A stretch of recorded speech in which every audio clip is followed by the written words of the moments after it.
2, 1.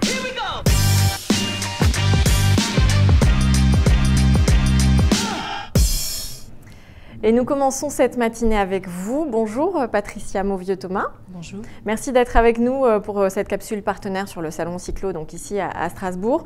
Vous êtes directrice de la connaissance, de la planification, du programme et des politiques d'intervention à l'Agence de l'eau Rhin-Meuse. Pour commencer, pour ceux qui ne connaîtraient pas, même si j'imagine que parmi nos téléspectateurs et les gens présents sur le salon, on connaît bien l'Agence de l'eau. Présentez-nous en quelques mots vos missions ici à Strasbourg, s'il vous plaît. L'Agence de l'eau Rhin-Meuse est un opérateur en fait, du ministère de la Transition écologique qui a des missions relatives à la préservation et la restauration des ressources en eau. Les agences de l'eau ont été fondées en 1964 par la loi sur l'eau 1964 et elles ont des missions qui sont à l'échelle des grands bassins hydrographiques français. C'est pour ça qu'il existe 6 agences de l'eau et nous sommes ici à l'Agence de l'eau Rhin-Meuse, donc située sur le bassin versant du Rhin et de la Meuse. D'accord. Et parmi vos missions très concrètes, y a le soutien, on l'a dit lors de la préparation, il y a le soutien, le soutien à l'écosystème de l'innovation locale. Comment ça se passe ? Oui, en fait, les agences de l'eau fonctionnent par programme d'intervention. Ce sont des programmes sur 6 ans qui posent les priorités d'action et les modalités d'intervention, d'accompagnement des projets sur les territoires donc, des agences, à la fois au plan technique et au plan financier. Nous sommes aujourd'hui dans le 11e programme d'intervention qui a démarré le 1er janvier 2019, qui va s'achever en fin décembre 2024 et qui a posé un certain nombre d'enjeux à l'échelle du bassin Rhin-Meuse pour permettre d'améliorer globalement la qualité des eaux, qu'elles soient superficielles ou souterraines. Et parmi ces enjeux, il y a la question de l'innovation, c'est-à-dire de faire en sorte qu'on dépasse les techniques ou les façons de faire qui existent aujourd'hui pour aller un peu plus loin, pour innover, puisqu'on est aujourd'hui à une période charnière en matière de transition et de résilience au changement climatique. Sur l'ensemble des bassins hydrographiques français, on commence à voir les effets du changement climatique, notamment en matière de raréfaction, tension plus forte sur les ressources en eau.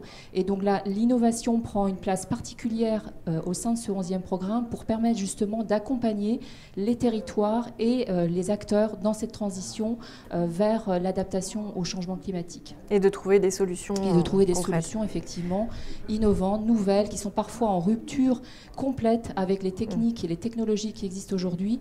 Et le rôle de l'agence, c'est d'accompagner les acteurs dans cette transition. Et de déceler peut-être les pépites. Et justement, vous vouliez nous présenter un exemple qui illustre bien votre travail de collaboration avec ces entreprises innovantes. Oui, alors en fait, nous, sur l'innovation, on fonctionne sous forme d'appel à projet. On avait initié début 2019 un appel à projet sur la question de la réduction des substances toxiques qui sont émises dans les ressources en eau, dans les cours d'eau, dans les nappes. Et cet appel à projet, effectivement, a débouché en 2019 sur plusieurs projets qu'on a retenus, qui ont été vraiment jugés intéressants par l'Agence de l'eau, dont l'un d'entre eux, qui s'appelle le projet Estrem, qui est porté par un institut technique qui est spécialisé en matière de matériaux, métallurgie, qui effectivement nous a déposé un projet qui va s'écouler sur 2 années, qui vise en fait à améliorer la gestion des déchets qui sont produits par les activités du traitement de surface. Aujourd'hui, ces déchets, alors c'est essentiellement des bains qui sont concentrés, qui contiennent de fortes teneurs en matière organique, qui contiennent aussi des métaux lourds. Ces bains, aujourd'hui, ne sont pas recyclés, ils sont traités au sein des entreprises et produisent des déchets, des boues, qui sont souvent évacués en décharge. Les bains les plus concentrés sont même incinérés, donc il n'y a pas de valorisation. L'eau est perdue, une fois qu'on a traité, on rejette l'eau dans les réseaux, donc les bains sont perdus, il n'y a pas de valorisation. Et donc l'intérêt de ce projet, c'est justement de chercher à valoriser, par une technique que je pourrais vous décrire un peu plus en détail tout à l'heure, de chercher à valoriser ces bains pour récupérer les métaux qui sont présents dans ces bains. Alors c'est un projet qui est porté par, vous allez mieux le décrire que moi, par l'IRT M2P, c'est ça, de quoi il s'agit Oui, c'est en fait l'Institut de recherche technologique, matériaux et métallurgie. C'est un institut technique qui est au service des entreprises pour développer et tester en fait des technologies qui pourront ensuite être déployées au sein des entreprises et très largement mises en œuvre dans ces entreprises. Ok.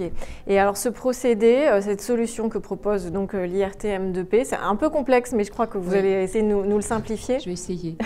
On va essayer de suivre. Oui, en fait, c'est un projet qui s'appuie sur ce qu'on appelle l'eau supercritique. En fait, l'eau supercritique, c'est un état de l'eau qui est situé entre l'état liquide et l'état gazeux. Voilà. Et donc, c'est une technique en fait, qui permet, par oxydation, de traiter la matière organique qui est présente dans les bains et puis de récupérer les matériaux qui ensuite pourront être recyclés, valorisés et non plus extraits sous forme de boue qui derrière ne peuvent plus être valorisés puisque ce sont des boues qui sont mélangées sous forme d'hydroxyde métallique qui ne sont pas valorisables en l'état.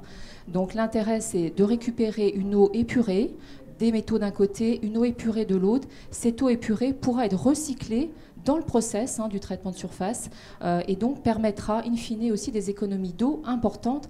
Et c'est d'autant plus important dans le contexte de l'adaptation au changement climatique. J'évoquais tout à l'heure la question des tensions plus fortes qu'on va rencontrer dans les années qui viennent sur les ressources en eau qui rendent nécessaires les économies d'eau partout où on peut. À tous les niveaux. Voilà, et à tous les niveaux. Voilà. D'accord.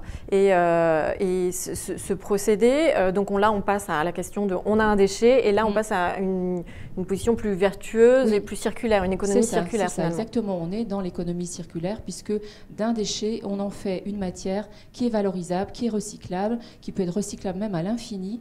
Et donc ça c'est extrêmement intéressant et c'est ce qui a particulièrement intéressé l'Agence de l'eau de s'inscrire dans ce cercle vertueux et d'accompagner donc l'Institut technique, l'IRT 2M, pour tester cette solution dans un pilote, un pilote semi-industriel, qu'il va d'ailleurs déployer sur des sites d'entreprise, puisque ce pilote sera mobile pour pouvoir les tester in situ et in fine étudier en fait, cette solution, vérifier sa faisabilité technique, mais aussi économique, parce qu'il est important que cette solution soit économiquement viable pour qu'elle puisse derrière être mise en œuvre par les entreprises. Et l'enjeu à plus long terme, j'imagine, c'est de dupliquer ça peut-être pour d'autres secteurs d'activité, de passer d'un peu du statut de laboratoire à quelque chose de viable.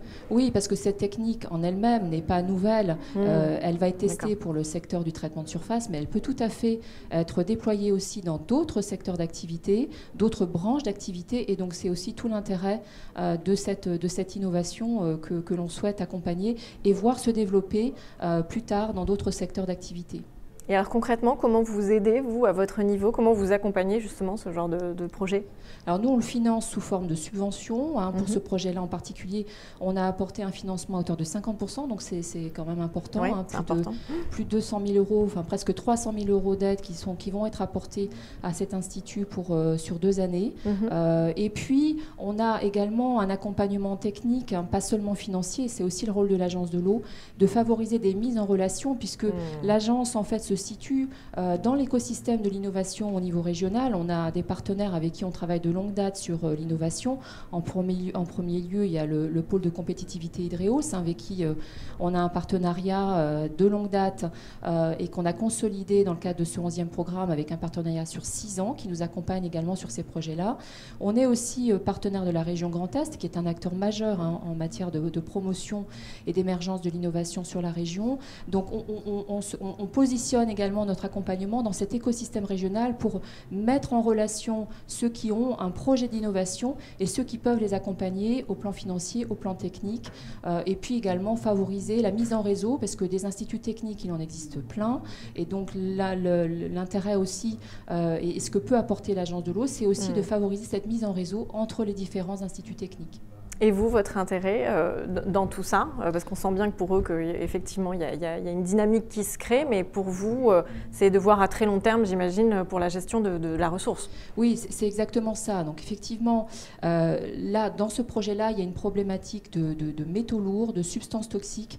L'agence s'inscrit en fait dans un cadre européen, puisque en fait, il existe une directive cadre sur l'eau, qui date de 2000, qui impose aux États membres de reconquérir la qualité des eaux à l'échéance de 2027 et de faire en sorte de supprimer, réduire au maximum les substances toxiques, donc les métaux lourds qui sont rejetés dans les eaux, qu'elles soient superficielles ou souterraines. Et donc on s'inscrit plus globalement dans la mise en œuvre de cette directive cadre sur l'eau qui impose vraiment une réduction importante des apports de métaux lourds dans les eaux. Et donc c'est en cela que l'agence, dans le cadre de son programme, souhaite particulièrement soutenir ce type de projet, que ce soit en termes d'innovation, mais que ce soit plus globalement en termes de projets de dépollution, de technologies propres qui sont déjà disponibles sur le marché pour accompagner les entreprises dans ces évolutions et dans la diminution des pollutions qui sont rejetées vers les cours d'eau et les nappes. Question peut-être un peu difficile, mais vous avez évoqué ces objectifs de l'Europe qui sont concrets, qui sont chiffrés, donc qu'il y a un horizon à atteindre. Est-ce qu'aujourd'hui, on est entre guillemets dans les temps, ou est-ce que ce genre de projet, justement, pour vous, ça a vocation à accélérer les choses ? Alors, dans les temps, non. On n'est jamais dans les temps. Non, parce que 2027, c'est très proche. Oui. On sait qu'on ne sera pas au rendez-vous de l'Europe qui demande à ce que 100% des eaux soient en bon état écologique, chimique, en 2027. Gros objectif. On n'y sera pas, on le sait d'ores et déjà. En fait, on a ce qu'on appelle un schéma directeur d'aménagement et de gestion des eaux qui est sur 6 ans, qui pose des ambitions, des objectifs. Et donc, on est en train de préparer le prochain schéma directeur d'aménagement et de gestion des eaux sur 2022-2027. On sait qu'on atteindra en 2027 de l'ordre de 46% d'eau qui seront en bon état. Et donc, il restera encore un gap important pour atteindre le 100%. Mais on s'inscrit bien dans cet objectif d'amélioration continue de la qualité des eaux, de façon à ce qu'au maximum, on fasse le maximum pour pouvoir reconquérir ces eaux et répondre aux objectifs et à la demande de la Commission européenne. Et c'est un enjeu important. Oui. Pour finir, vous avez évoqué tout à l'heure votre 11e programme d'intervention à l'Agence de l'eau Rhin-Meuse. Est-ce que vous pouvez nous en dire quelques mots ? Tout ça, ça s'inscrit dans ce programme-là de l'Agence ? Oui, parce que évidemment, le programme d'intervention décline cette directive cadre sur l'eau, décline ses priorités, décline sa traduction qui est faite dans le schéma directeur d'aménagement et de gestion des eaux, à une échelle évidemment plus locale. Donc le programme d'intervention, le 11e programme d'intervention, il est sur 6 ans, c'est près d'1 milliard d'euros d'aides qui vont être disponibles auprès des entreprises, auprès des collectivités, auprès du monde agricole, auprès du monde associatif, pour accompagner des projets de réduction des pollutions, d'amélioration de la qualité de l'eau, d'économie d'eau, enfin, tout ce qui va permettre globalement effectivement d'améliorer à l'échelle du bassin Rhin-Meuse la qualité des eaux et amener les territoires et l'ensemble des acteurs vers une transition au titre du changement climatique. Vaste objectif, mais passionnant. Oui. Merci beaucoup, Patricia Mauvieux-Thomas, d'avoir présenté vos missions et ce projet, cet exemple très concret. Merci donc d'être venu pour cette capsule partenaire. Restez avec nous. On se retrouve dans quelques minutes pour de prochaines capsules.